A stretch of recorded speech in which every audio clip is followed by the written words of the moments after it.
ayun, yung cordon bleu, ibabalot natin or coated natin sa itlog, saka flour, saka breadcrumbs. Ayan. Tinatanggal ko na. Frozen na kasi ito siya. Ay, una ko muna sa flour, tapos lalagay sa itlog. Tapos, saka ilalagay sa breadcrumbs. Ayan. Halo-halo ko lang para dumikit.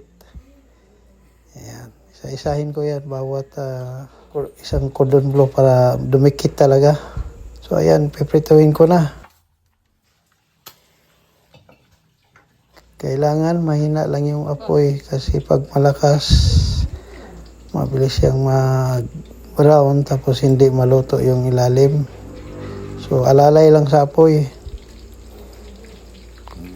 Ayan, binaliktad ko na.